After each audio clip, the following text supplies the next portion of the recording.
Hello students, I am Professor Neeta Fulchand Gaikwad. Welcome in our free education channel English Master. Dear students, आज के इस lecture में हम पढ़ेंगे the Inchcape Rock written by Robert Southey and this is the class 12 English textbook series unit number 2 poem number 2.3 and I have divided this poem into two parts, part 1 and part 2 because this is the lengthy poem, ये बड़ी poem है सो इसके लिए मैंने इसको two parts में divide किया है।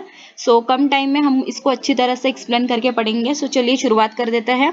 The Inchcape Rock written by Robert Southey with full explanation in Hindi and thanks a lot for your love and support dear students and parents to our English Master channel. Keep supporting and चलिए like से subscribe जरूर कीजिएगा। इस poem में शुरुआत में जो information दी गई है आपके टेक्स्ट बुक में that is about the poet. The poet is Robert Southey. His time period what 1774 to 1843। This is the image of him and he was born in Bristol England. वो England में पैदा हुए थे। He was the son of a draper educated at Westminster school and Balliol college Oxford.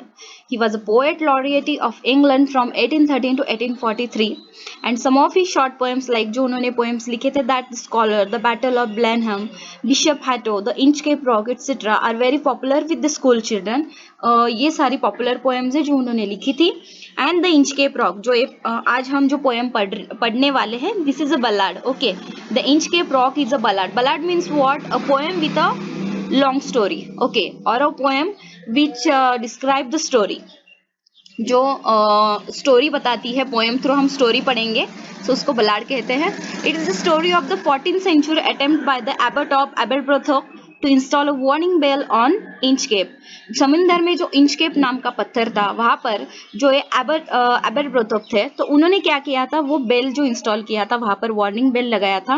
और notorious sandstone reef about 11 miles, it means 18 kilometre of the east coast of Angus Scotland near Dundee and Fife occupied by the Bell Rock lighthouse. जो एक वहां पर light house था वहां से वो जो पत्थर था, ठीक है, सो वो कुछ मीटर 18 किलोमीटर की दूरी पर था और उस पर उन्होंने वो बेल लगाई थी। किसके लिए? कि उस पत्थर, वो जो पत्थर था जब समंदर की लहरें ऊंची उठती थी वो पत्थर नहीं दिखता था और जहाज वहां पर जाकर पटकता था और इससे क्या होता था कि नुकसान होता था जो नाविक जो सैलानी है उनको। सो उनको अलर्ट करने के लिए उन्होंने वार्निंग बेल उस पर रखाई थी, उस पत्थर पर, जिसको इंचकेप बेल के नाम से भी जाना जाता है।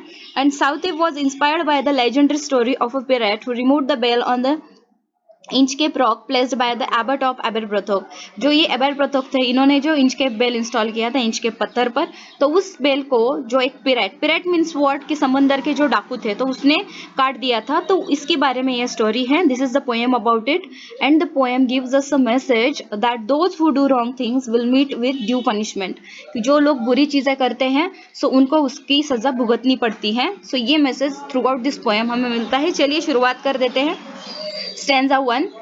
No stir in the air, no stir in the sea. Stir means what? कि हलचल, कि समुंदर में कोई हलचल नहीं थी और ना ही हवा में कोई हलचल थी, यानी कि समुंदर शांत था और हवा में भी कोई हलचल नहीं थी।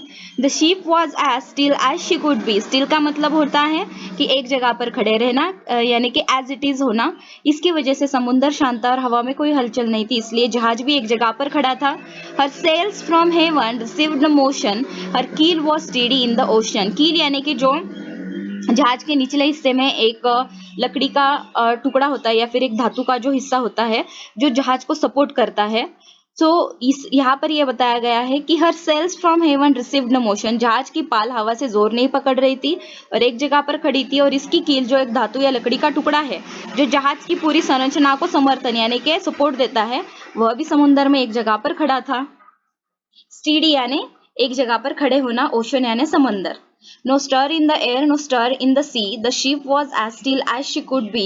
Her sails from heaven received no motion. Her keel was steady in the ocean.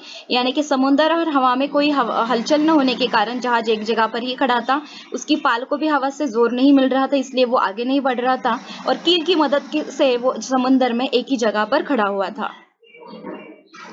Without इधर साइन और sound of their shock. Shock यानी जो लहरें उठती है समंदर में बड़ी बड़ी, कि समुंदर की लहरें बिना किसी संकेत या आवाज से the waves flowed over the Inchcape rock, Inchcape पत्थर पर बह रही थी। सो यहाँ पर यह बताया गया है, साइन का मतलब होता है संकेत और साउंड का मतलब होता है आवाज। समंदर की लहरें बिना किसी संकेत या आवाज से इंचकेप पत्थर पर बहती है। सो लिटल दे रोज, इसका मतलब है कि अभी लहरें ऊंची नहीं उठ रही थी, रोज यानी ऊंचा उठना, सो लिटिल दे फेल, और नहीं वो इंच के पत्थर पर गिर रही थी। लेकिन अब इंच के पत्थर पर लहरें ऊंची उठ नहीं रही थी और गिर भी नहीं रही थी। They did not move the Inchcape bell, और इसकी वजह से इंचकेप पत्थर की घंटी कोई आवाज भी नहीं कर सकती थी, वो शांत थी। The Abbot of Aberbrothok had placed that bell on the Inchcape Rock. On a buoy in the storm, it floated and swung, and over the waves its warning rung. The Abbot of Aberbrothok. यहाँ पर देखिए students, the abbot of एबरब्रथोक, इसका मतलब क्या दिया गया है? Abbott means what? Head of एबे ऑफ मॉन्क्स, यानी कि जो मठाधीश होते हैं, ख्रिस्ती मठाधीश। एंड जो इसका मतलब है एबट ऑफ एबरब्रथोक, यानी कि एबरब्रथोक के मठाधीश एक आध्यात्मिक व्यक्ति थे, और वह गुजरने वाले जहाजों के लिए, समुद्र से जो जहाज गुजरते थे उनके लिए डूबी चट्टान से उत्पन्न खतरे को जानते थे। एंड इसके लिए उनका जो इरादा था नाविकों को संभावित टक्कर के बारे में चेतावनी देना था, और उन्होंने एक बड़ी घंटी को एक चेन के साथ चट्टान के ऊपर रखा था, इंस्टॉल करना यानी रख दिया था। Had placed that bell on the Inchcape Rock, इसलिए उन्होंने इस पत्थर पर एक बड़ी घंटी को लगा दिया था। On a buoy, buoy. Buoy means what? Floating object anchored in the sea to mark dangerous places. यानी कि जहाजों को समंदर की on a buoy in the storm it floated and swung, यानी कि समंदर की तरंगों के लगातार आगे पीछे होने से घंटी को वो क्या करते थे? हिलाते थे, और वो जो खतरा था, और लहरों पर and over the waves it's warning रंग, और लहरों पर इसकी चेतावनी बजने से चारों ओर से गुजरने वाले जहाजों को चेतावनी देते हुए खतरे से वो बचाते थे। बॉय है BUO, यानी चेतावनी देना और खतरे से बचाना। इसलिए ये जो एबरब्रथक नामक जो मठाधीश थे, तो उन्होंने क्या किया था? इंचकेप रॉक पर इंचकेप बेल को इंस्टॉल कर दिया था, लगा दिया था, जो कि आने वाले खतरे से गुजरने वाले वहां पर जो नाविक थे, जो समंदर के जो सैलानी थे, तो उनको वो खतरे से बचाते थे, वो आने वाले खतरे से अलर्ट करते थे। When the rock was hid by the surge's swell, the mariners heard the warning bell, and then they knew the perilous rock and blessed the abbot of Aberbrothok. When the rock was hid by the surge's swell means what? कि sudden and great rise in the level of the sea, यानी कि समुद्र के पानी में जो अचानक से समुद्र की लहरें जो अचानक से ऊपर उठ जाती है, बड़ी बड़ी लहरें तैयार होती है। The mariners heard the warning bell, mariner यानी कि सीमन और फिर सेलर्स यानी नाविक हम उसको बोल सकते हैं, सैलानी बोल सकते हैं। When the rock was hide by the surges swell, यानी कि तूफानों के दौरान जब चट्टान ऊंची लहरों से छुप जाती थी, हाइड यानी छिप जाना। The mariners heard the warning bell, नाविक चेतावनी की घंटी सुनते थे, हर्ड यानी सुनना। And then they knew the perilous rock, and then they knew the perilous rock, perilous means what? Dangerous. और फिर and bless the abbot of Aberbrothok, चट्टान पर चेतावनी उपकरण रखने के इस कार्य के लिए। And then they knew the perilous rock, और वो क्या करते थे कि जो इंचकेप रॉक पर रख दिया था एबरब्रथॉक जो मठाधीश थे उन्होंने, तो उसके लिए वो क्या करते थे? And bless the abbot of Aberbrothok, चट्टान पर चेतावनी का उपकरण रखने के इस कार्य के लिए नाविक एबरब्रथॉक के मठाधीश की प्रशंसा करते थे और उन्हें आशीर्वाद देते थे। नाविक जो थे एबरब्रथॉक के जो मठाधीश हैं उनकी प्रशंसा करते थे और उन्हें आशीर्वाद देते थे। When the rock was hide by the surges call, the mariners heard the warning bell, and then they knew the perilous rock and blessed the abbot of Aberbrothok.